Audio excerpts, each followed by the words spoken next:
From each happily ever after, every wish upon a star. Let's break down the movies that shaped who we are. From memory lane to now and everything in between. The most famous of films to the ones we've never seen. Decade by decade, all the times we laughed and cried. And with a little pixie dust, they will all take flight. Reliving the feelings, and we're trying our very best. And if they mean the same to you, please be our guest. So hop aboard, we would love to have you as we hang with a certain mouth, the whole gang too. If you love nostalgia stuff, we hope this does the trick. Thanks for joining us as we deep dive the magic. Hi, and welcome back to the Deep Diving the Magic podcast. I'm KJ. And I'm Jeffrey. And on today's episode, we have quite the film. One of the most nostalgic and legendary films of our watch-along. Mm-hmm. We are back to the animated classics, and that is from June 22nd, 1955, the 27th Disney feature-length film, Lady and the Tramp. I have a lot I could say about this, and we have quite the time to be able to do that. But before we dive too deep, would you like to start us off with a synopsis? Yes, the romantic tale of a sheltered uptown Cocker Spaniel dog and a streetwise downtown mutt. Streetwise downtown mutt. That's me. So this again is one of the animated classics, like you said. Mm-hmm. This is also the studio's first self-penned story since Dumbo. Mm-hmm. It is the American Film Institute nominated this film for one of the top 100 films of all time. Mm-hmm. And if this was a top 10 list that my parents were making, this would make their list. This would be in their final top 10 of all the films. Yep.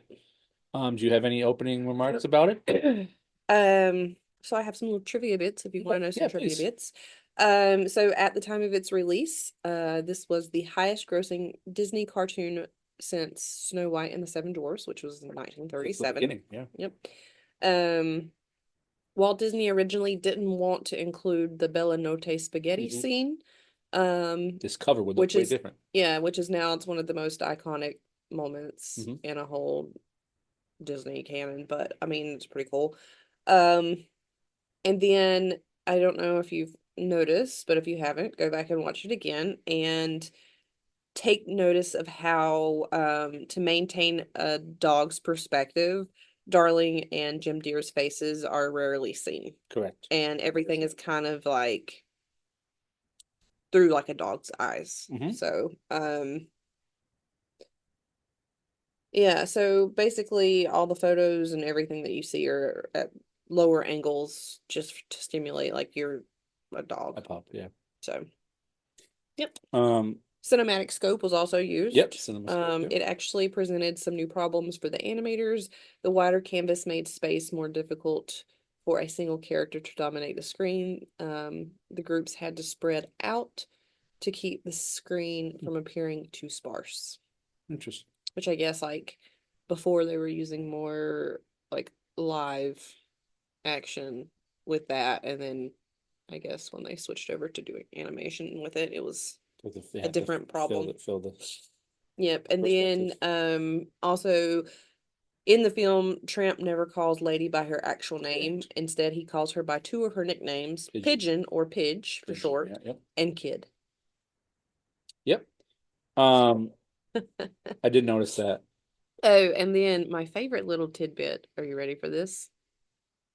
I think we talked about this when we watched it. But the beaver character was effectively recycled as the gopher for Winnie the Pooh. We'll get there on that one. But do you want to know my favorite little tidbit that you haven't covered? What is your favorite little tidbit? This film came out in June of 1955. This is the last film before the opening of Disneyland on July of 1955. That's pretty cool. Yeah, so I have a question for you. Okay. Do you consider this a Christmas movie? So we'll get there. I don't want to spoil anything yet. I want to know if you consider it one. No. I'm going to put a pin in that because I have a whole entire section about it. Oh gosh. I have a whole entire section about it. I have a pin in it. I know why you're asking. I don't consider it a Christmas No, movie. time out. Don't even go into Just it. so you know. Don't even go into it. I have a whole entire section. Okay. But do you want to just dive right in? Sure. Okay, I have a yeah, like I said, I have a whole entire spot about that in the Christmas. Yes, we'll get there. Okay. So again, this is an animated classic. Mm-hmm. There is a warning on Disney Plus. If you've seen the film, you can kind of guess why. But so um, this is the first film, and I pointed out when we watched it. I paused it that I noticed on our watch along here. So we're on 27 that the iconic blue drawn Disney castle in the intro is there. So I couldn't find in any of my research if it was added afterwards or what, or if that's just now for the animated things, or if I missed it earlier. No idea. All right, but all right, so it starts with the intro with hand drawn sketch pictures of the characters and the Mhm. Bella Notte song playing as the opening credits roll. Mhm. There is a couple quotes that come up on the screen. The first is in the whole history of the world, there is but one thing that money cannot buy, to wit, the wag of a dog's tail. And it says from Josh Billings. And then the next screen it says, so it is to all dogs, be they ladies or tramps, that this picture is respectfully dedicated. Ironically, did you know that our dog, Faye, is part lady and part tramp? Well, our little pup is hanging out right here, so she's probably gonna make an appearance at some point. It would only be fitting. So it does start off with a snowstorm. So our Disney storm is out of the way early on this one. And we see the main character, one of the main characters who you mentioned earlier, his name is Jim Deere. And Mhm. he is giving a hat box to a faceless lady, who we learn later his name's Darling. And when she opens it, it is revealed to be lady, a cute little puppy. Um, did you know that I read that that was off of a true life thing that Walt did for Vivian because she was mad at him, so he bought her a pup in a box. My husband would never do that for me. Yeah, well, your dog's terrifying, so it's a whole different story. She's not No, I love Faye. terrifying. Um, so any thoughts on Lady the Pup without going too deep and giving anything away? So, going back Okay, a few films, what is the darling's dad's name? George. Oh, okay, so I guess it's not Jim. I was gonna say, wouldn't this be cool if it was I like a mean, prequel to Darling. having Darling children? is her first name, and That could be her pet name that he calls her. And something that we learn a little bit down is that this film doesn't take place by there, but we'll get there on that. Well, it could have been a prequel, and then they Yeah, could have moved. it's true. Um, Anyway. but so lady starts off sleeping in a basket bed, but she tried to follow them, but they firmly block her in with the whole chair on the door trick.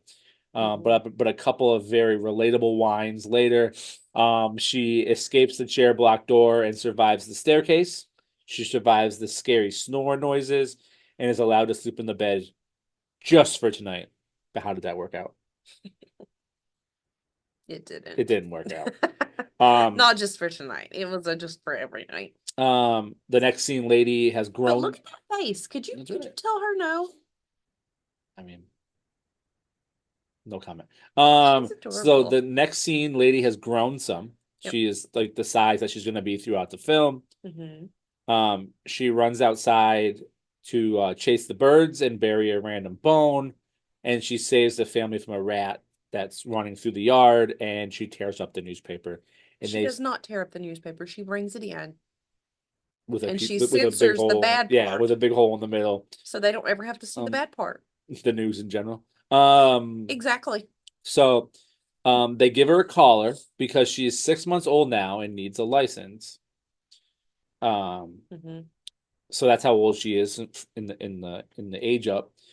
And then we meet a little black terrier type dog. Hang on, Go and ahead. they have breakfast. Yep. They have breakfast, and they give her coffee and a donut.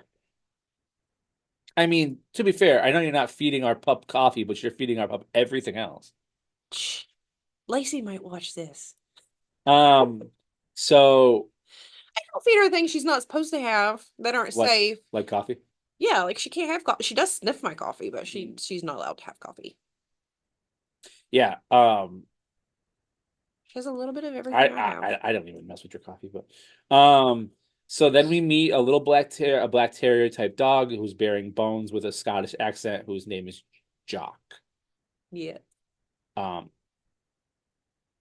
not to be not to be confused with the mouse Jacques. This is Jock. I'm not gonna lie. When I was a kid, I thought it was Jock.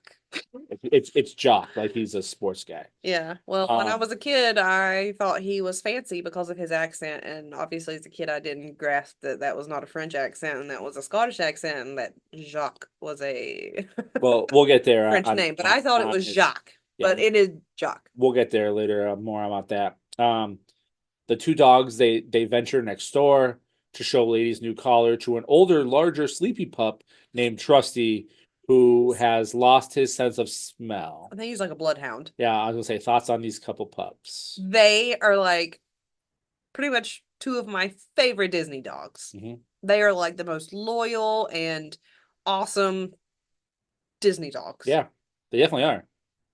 They just Um, love Lady. and Trusty does say that a collar is the greatest honor a man can bestow. Yeah. So Lady has that collar now. And they were all proud of her for getting her license. Kind of like all these people and they're 16 and their little license. Yeah. Got her little license on her neck. So then Jim Deere comes home and on the walk he's playing with Lady. He's all excited. I would assume he's coming home from work because he's wearing a very snazzy outfit. The next scene it cuts to we're down by the train tracks where we meet a free loving dog that we learn is Tramp. Would you like to say anything about Tramp? Yes. So there is a goof. Okay. There's a goof here. So if you I notice, know Goofy's a dog, but what kind of goof is this? this is a goof. So Tramp's colors actually change. So the very first appearance he makes in the rail yard, he is a dark, or he's a technically a brown and a tan, but later he turns to dark gray and gray. So It's come on the smoke from the train. okay. Anyway, he changes. And he's definitely by the end of the movie a gray dog. And I didn't notice that until I had it pointed out to me, and then when I was paying attention, I was like, yeah, he definitely is a brown and tan dog here. But he's definitely gray now. So and it switches back and forth a couple times during the film. I mean, I guess it could be the lighting, but Yeah. So it's showing how the Tramp is kind of like a free loving, doing whatever he wants dog. On his journey, he's talking about getting breakfast, so he does go over to Tony's Italian restaurant. I'm not gonna dive too deep into Tony's restaurant because we'll get there afterwards. But the owners toss him some breakfast. They toss him some bones. But at the exact same time, we see that the dog pound carriage goes by and it stops and it hangs up a sign that says "Warning Notice." I'm sorry, I apologize. It says "Warning. Notice is hereby given that any unlicensed dog will be immediately impounded by order of the city council." So now we have the premise of the movie right there. Tramp then does help a few of his fellow free range dogs escape from the carriage, and then nearly escapes the dog catcher himself, which leads him to what he refers to as Snob Hill. And of course, he calls it Snob Hill because there's a lid on every trash can and a fence around every tree. And who lives in Snob Hill? Well, we'll get there. Speaking of Snob Hill, we then see Lady laying outside in her yard. She's upset, though, because of something that she thinks that she must have done. Because Jim Deere and Darling are acting strange. They have referred to her as that dog, which is awful. And they have not taken her for their beloved afternoon walk. And Darling even spanked her when she stole the ball of yarn. What do you got on that? Yeah, I mean, I don't know. I love this movie, but then there's like times where I hate this movie at the same time because it's like, I mean, how would you feel if they took your can ball of yarn? I'd be upset, but at the same time, it's like her whole world's about to change, Yeah, well, she doesn't really know why. and she has no idea. And but at the same time, it's like they're not really doing anything to make this change for her go smoothly. No. But people that are there to make her change go smoothly, that's Trusty and Jock. They try to explain to her that the Darlings must be accepting a baby, which is wild that the dog's mind just jumps there and that they're correct. Well, it's the way she like describes like the things. Yeah. And then at the exact same time, perfect Disney timing, um, passes at the exact same time, passing by the yard, is the Tramp, who just invites himself in, and he starts saying that babies are cute, but they're a cute little bundle of trouble. And before leaving, he says, "Remember this, pigeon. A human heart only has so much room for affection, and when a baby moves in, the dog moves out." Thoughts on that from our friend the Tramp? I mean, the way they're acting right now, it kind of. I mean, they're gonna act way worse. We gotta get to a couple scenes, and these is accurate. I don't want to think that they're the darlings from Peter Pan because they act awful in a couple scenes, but we'll get there on that. So the baby moves in, the dog moves out. But as Jim Deere and Darling start to prepare for the baby, Jim hangs up a Yale University flag. So maybe they live by us. Oh, I don't think I noticed that. Yep, it's in it hangs up a Yale University. Not to give away where we live, but yes, please don't show up. to show up in Yale at Yale, you're actually not that close if you show up at Yale. Oh, hello there, little pup. Here's our lady. So then in the Lady Tramp. it's a very stormy night, and we find out in the stormy night that the baby is a boy. What's that?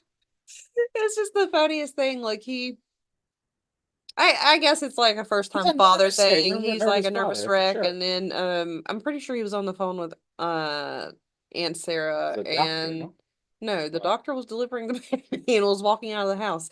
But I think he was on the phone with Aunt Sarah, and she was like, "Oh, what color's its eyes?" And he's like, "Oh, I don't even know." He like just drops the phone and like runs up the stairs to go look, and Lady's just staring at the phone like, "What is going on?" And I'm sitting here thinking, "Idiot, they're blue. All babies' eyes are blue." So in the next scene, Lady starts to overthink things as she's hearing the baby crying near an open window. Now oh yes, all these like negative little like self-thoughts, you hear them. This darn open window will come into play later on. This darn open window. Put a pin in this open window because this darn open window will come into play later. But then Parents of the Year award over here. Wait, time out. In our last film, in our last watch, we talked about how awful of a parent Davy Crockett was because he was never around for his family. But Jim Deere and Darling might beat that because they very wildly decide to just completely leave their newborn baby and their puppy with Aunt Sarah for a few days. They just leave. They just are going on a train wherever they're going. Thoughts on somebody doing this? I mean, you think like Jay-Z was in town or something that they had to go see? Like, what do you think this was? That they... Hey. If Aunt Sarah... Oh, we'll get there on her. ...was a nice lady, then maybe it wouldn't be bad. But... Hey, we got this newborn baby. She's the worst. They're like, oh, we're going to go enjoy our maternity leave by just leaving the baby. Yeah. So whatever. So they leave the newborn baby and the pup with Aunt Sarah. Sarah. And then Aunt Sarah is excited about being there. She really is. She rushes them out the door. Baby. She rushes them out the door with her excitement to see her new nephew but we learn that she clearly doesn't like dogs. She's a Um, cat lady. well, we'll get there on that. So Lady gets shooed out of the baby's room by the aunt, and she walks by a picnic basket where we see a couple of cat eyes pop out. And would you like to take it from here about these cat eyes? What happens next? So these two Siamese cats pop out How do we know they're Siamese? because Siamese cats look a specific way. How else do we know they're Siamese? Because they tell us in a song. Because they have a certain coat color. And they also say, we are Siamese in a whole song about it. But keep going. So after the Siamese cat song, Lady's basically chasing these two cats. The cats knock down a bluish colored curtains, which tangle up Lady. Aunt Sarah comes down into the room and the curtains are red. I don't know if you noticed that, but the curtains change colors. And they knocked over The fish tank. a fish tank and you hear it shatter, but when the scene comes The back, fish is it's just flopping. the fish bowl is completely intact. So I'm not really sure why it shattered. Anyway, these cats.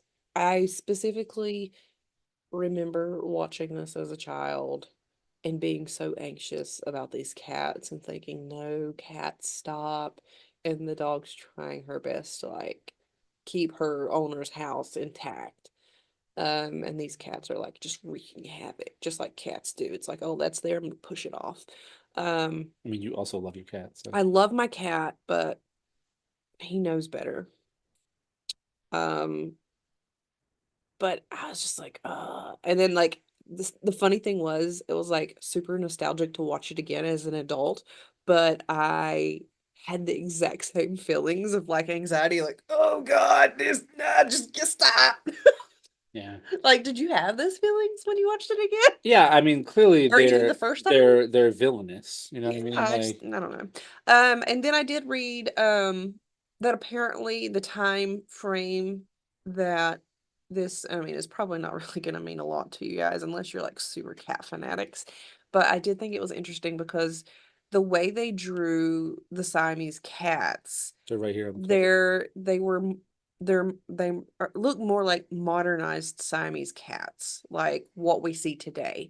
But at the time frame that this movie was supposed to have taken place, Siamese cats technically hadn't developed that way yet, and their heads were more oval instead of angular, if that makes any sense. I thought that was an interesting tidbit when I was reading it. So, like, they technically drew what Siamese cats look like, obviously, when they were drawing it, probably, but the cats at the time frame when that movie took place didn't actually look like that. The coat color was the same, but their head shapes were different. Maybe these two cats are who spawned all the other new cats. And that's probably why they're all evil.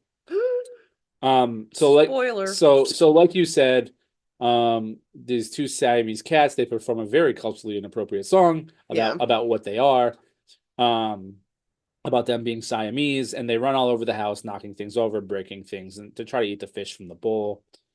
But then they decided that they're gonna go find the baby after they hear Because the they baby heard the baby cry. cry and they're like, Because whenever there's oh, a baby, there's milk there is milk nearby. yes. So Some for you and some for I.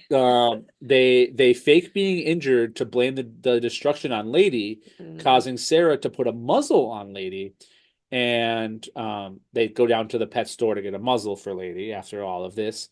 Mhm. But then Lady does break away and she runs away from the pet store, almost getting hit by multiple cars and attacked by multiple dogs along the way. Yeah. But she gets saved by none other than Davy Crockett. No, I'm just kidding. She gets saved by the Tramp. She gets saved by the Tramp, but then he does notice the muzzle after asking her why she is on his side of the tracks. Yeah. Um, Oh, I just wanted to look around the neighborhood. with his muzzle. The two of them go to the zoo to try to get the muzzle off because, of course, where else would you go? But they get the help that they, as you mentioned earlier, they get the help of a very Winnie the Pooh-esque beaver telling them that the muzzle at least should be a log pillar for their dam. And it seemed like we went full circle and went back to Dumbo Keep going because we went into the zoo with and the hyena. yeah, and it was set up kind of like they were set up in Dumbo when they all the little babies were being dropped down. Mhm. So I felt like we'd come full circle. So they convinced this beaver to bite off the muzzle so they can use it as a log puller. Yeah. Um, and then um the tramp tells Lady how great it is to be footloose and collar free. With our footloose pup over there, keeps sneezing. Um, um, Tramp takes Lady to his favorite place, Tony's, which we saw earlier in the film. Um, Speaking of, Tony's is on Main Street in the Magic Kingdom at Disney World. Um, and then, like you said, believe it or not, Walt almost left this scene out of the film. Um, Tony and Joe decide to set them up a table in the back alley, and they decide to serve them spaghetti instead of bones Yeah. because carbs.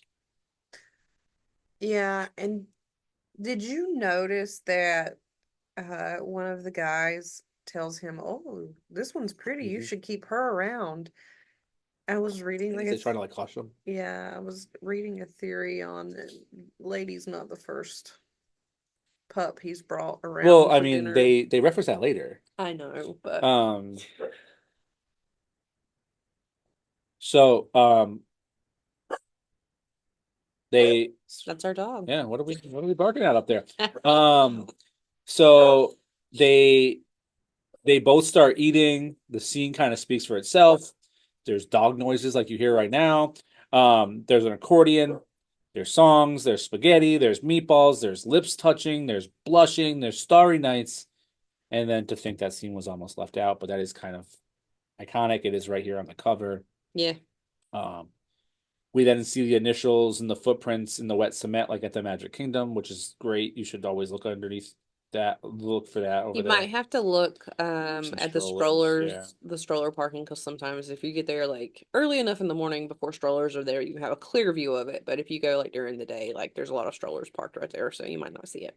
We've probably been there dozens and dozens of times, and we always walk over to look at it when we walk in. The first thing we Yeah. like we walk. We've never eaten at Tony's, but like we always go over Yeah. there. But we did meet at Tony's the other day to take that tour, and we Question. always look over there. Yeah, So the 50th statues, correct. they had They're, Lady and they're the in the Tramp. they're in the front. Yeah.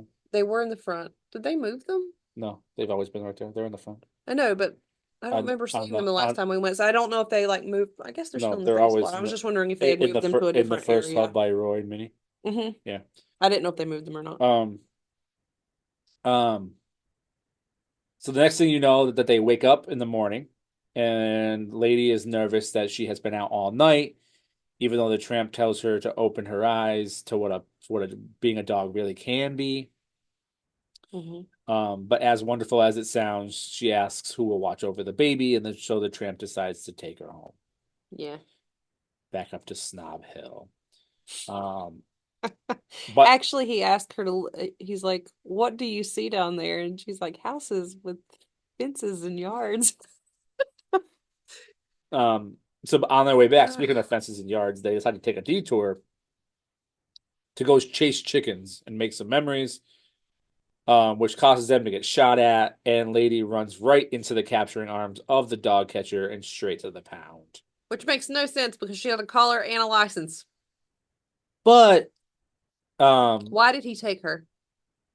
Because dog catchers are they get the call for her. It's not like she's like steal. He nabbed her. Yeah, he did nab her. And embarrassed her. But when we're in the pound, we do meet a lot of sad dogs who are doing the Twilight bark, but we'll get to that cinematic masterpiece in a few years. But they lock up Lady while they look up her license number because she does have a collar on. Speaking of license number, hello there, little pup. Yeah. So then they where am I? Aunt Sarah picks picks up Lady from the pound, Mm-hmm. and Aunt Sarah picks up Lady from the pound, and but puts her out in the doghouse Mm-hmm. when they get back to the house, and So she's tied up to the doghouse. Yeah. So I guess she can't get loose again, but so we'll then see.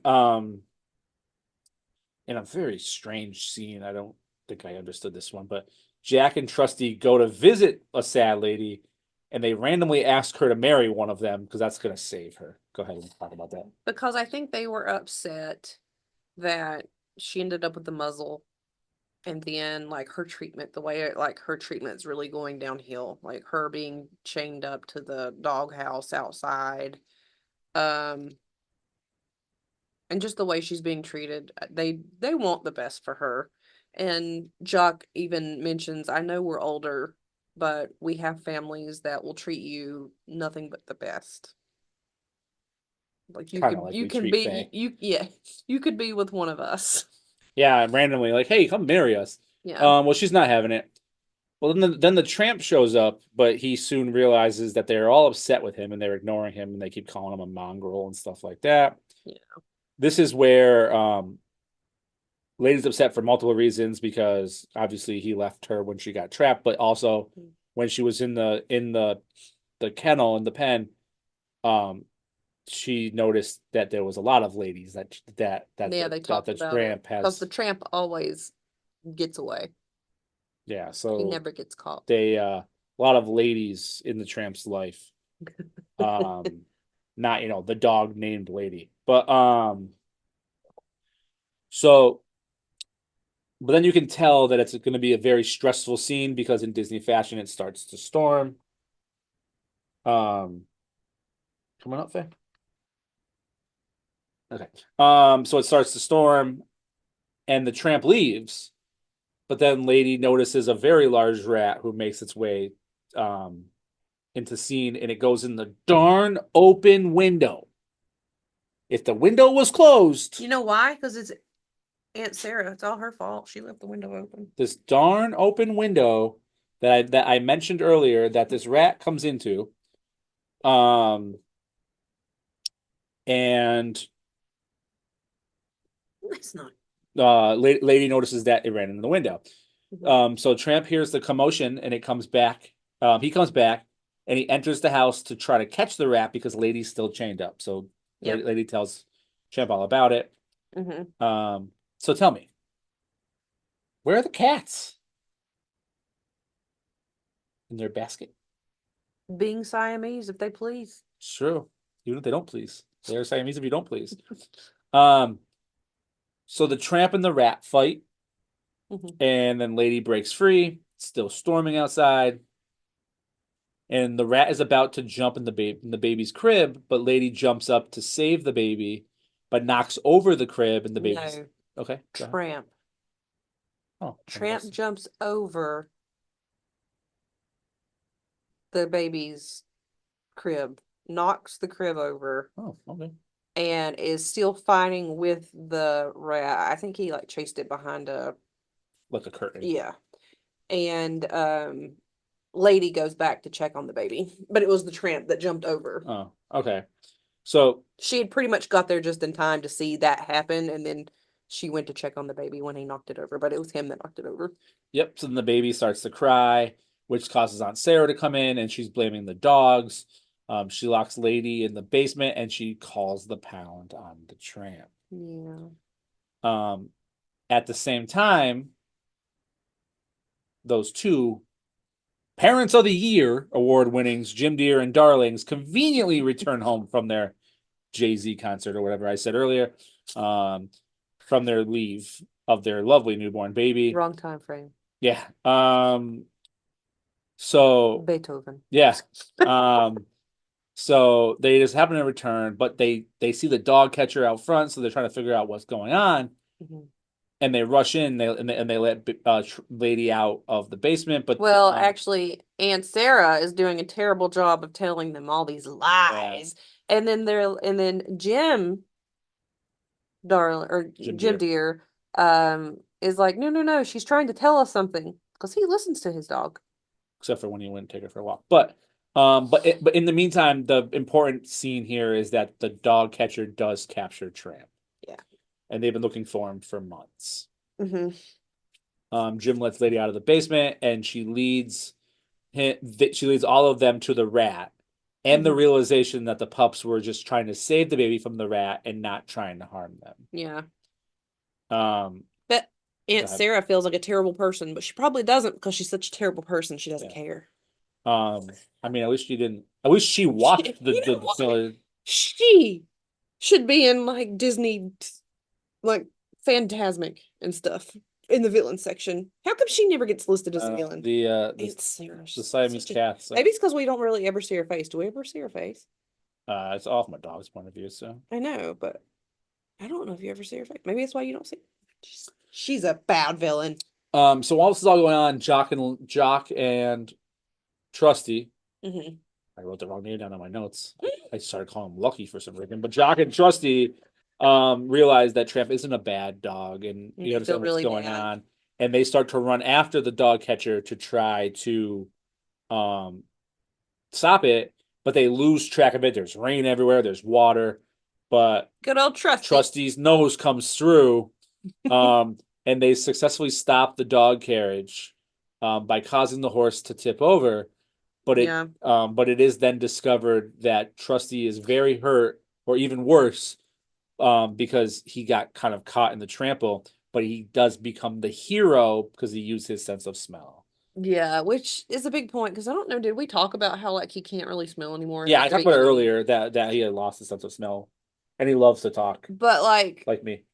So one thing we didn't talk about was my favorite part. One of my favorite parts. So when Lady and Jock walk up to Trusty and he's asleep, he's dreaming, and he starts sniffing across the porch. Oh yeah, he's like following like it's like a caterpillar. It's like an inchworm that is gonna come back into play in The Fox and the Hound in a bunch of years.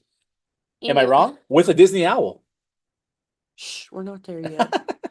Anyway, so he's like sniffing, and then like when he wakes up, he's describing what the culprit he was sniffing down. He's like, he was 6 foot tall, and then you see like this little caterpillar being like, yeah, yeah. He's so excited. His reaction was like the best. But then like his smell kicks in at the end of the movie and helps save. But we do see that he's in bad state because the carriage fell on the dog. Yeah. But then they don't let us mourn too long because the next scene, and let me get to the Christmas part when I get there. But the next scene we are back in the house. And it's Christmas time. But what the first thing we do see is that the Tramp has a collar on, and he is playing with Jim Deere and Darling's baby boy, and there are 4 more little puppies, 3 girls and a boy, revealing that the Tramp and Lady are officially a couple owned by the family. Yes. So the Tramp now has a collar because a collar is the best thing a man can bestow, and he has a home. So no more free reign. It's a very cute scene. Yes, and I would say, I have it in my notes, but I don't know like if it's 100% accurate, that this could be the first movie where Disney has given the girl a blue collar and the boy dog a red collar. Okay. I do know that comes back with when did 101 Dalmatians come out? We'll get there. And there is a sequel down the line that one of these baby pups is going to be, but we'll get there in a bunch of years. Oh boy. But Jim Deere then decides he wants to capture this moment. So he decides that he's going to take an old-timey photo of the family. But the camera starts to smoke. So what does he do?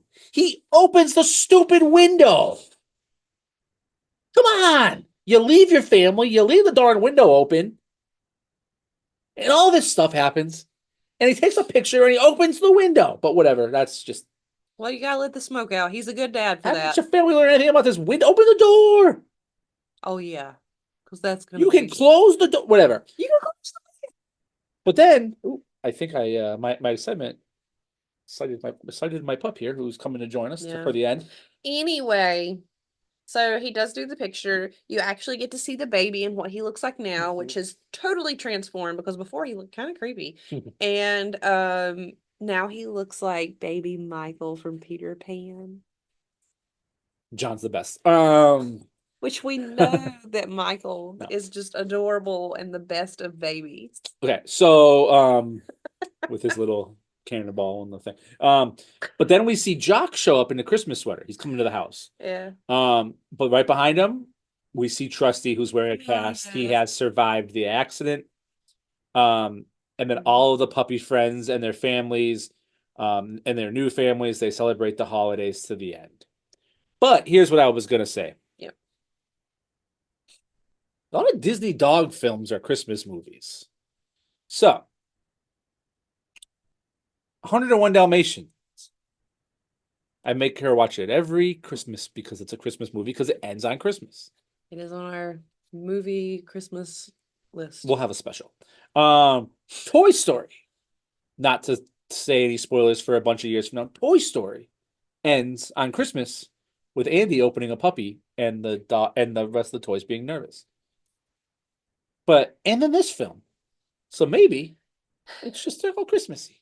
So to answer your question, if 101 Dalmatians, which I'm not going to give any spoilers away, is a Christmas movie, then I guess. Well, that's This what is I a was wanting Christmas to know if movie. you counted it as a Christmas movie because I don't count 101 Hey, I don't wanna hear it. Dalmatians as a Christmas movie. Toy Story is a Christmas movie. The 101 Dalmatians is, I don't want to spoil the future. But so there you go. So it comes to an end. I liked it then. I like it now. It has its moments of down. It has its moments of up. But I definitely enjoyed it. So before we dive into our list upon a star, would you like to give any thoughts? And how about a rating? So, IMDb rates this at a 7.3 out of 10. 7.3. They rated like The Vanishing Prairie at a 7. I don't get it. I don't get it. Go ahead. I rated it an 8 out of 10. 8 out of 10. Solid. Yeah. So while I take a sip here from my lovely mug that has made it in every episode so far, tell me about your list upon a star. Does this make it? It does. This one is gonna make it. Basically because Jock and Trusty pulled a win in my eyes. I loved them. It was a very nostalgic movie for me. I enjoyed it very much so. So does this make, so if it makes your list, where are we putting it and what are we taking? And obviously we're gonna move it all up down the list besides it, and what's gonna be removed. Well, Cinderella's definitely gonna come off the list. So she has everything except for AJ's list. Go ahead. Cinderella has fallen off the list. All right, go where ahead. she So then should what are we be. moving down? Okay, actually, we're gonna put it in at number 2, I guess. So we gotta slide everything down. So just whatever. So. Yeah. Okay. So read us your list upon a star. All right, so I have Dumbo, Lady and the Tramp, The Three Caballeros, Peter Pan, Alice in Wonderland, Fantasia, Saludos Amigos, The Adventures of Ichabod and Mr. Toad, Bambi, and Snow White and the Seven Dwarfs. So, as you see here, Lady and the Tramp is also going to make my list upon a star, and it is going. So we are going to remove the other episode that I just made my list, 20,000 Leagues. So goodbye. But we are going to put it right here. So my list upon a star top 10. Copycat. You also had to put it over The Three Caballeros. Oh yeah, that's why I'm copying you. Yep. So my list upon a star is Peter Pan at number 1, still holding true. Alice in Wonderland at number 2, Pinocchio 3, The Adventures of Ichabod and Mr. Toad at 4, Snow White and the Seven Dwarfs at 5, Lady and the Tramp making her new appearance at 6, The Three Caballeros 7, Cinderella 8. She still has my list. Dumbo 9, and Bambi rounding out my list upon a star. Cannot wait until Cinderella falls off both lists. I mean, we'll get there. We'll get there. There is some heavy hitters coming in. I am nervous about getting to the 90s and 2000s where we're going to have to fight to keep some on the list. It's going to be a whole big thing. We'll see how it goes. So on our next film, we go from a film about dogs to one about an oversized cat.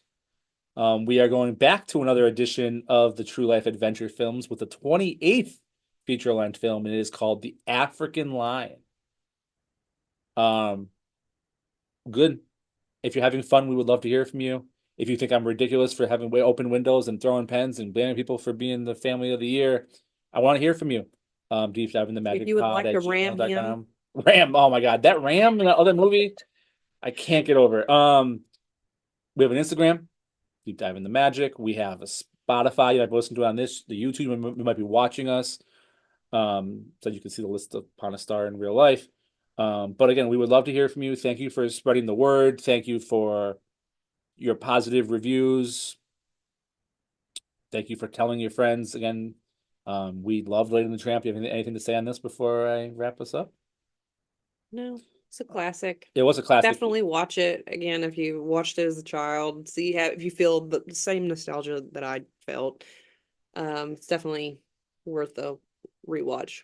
And I guess a good way to say it, because you brought it up towards the end, Jonathan is still the best darling.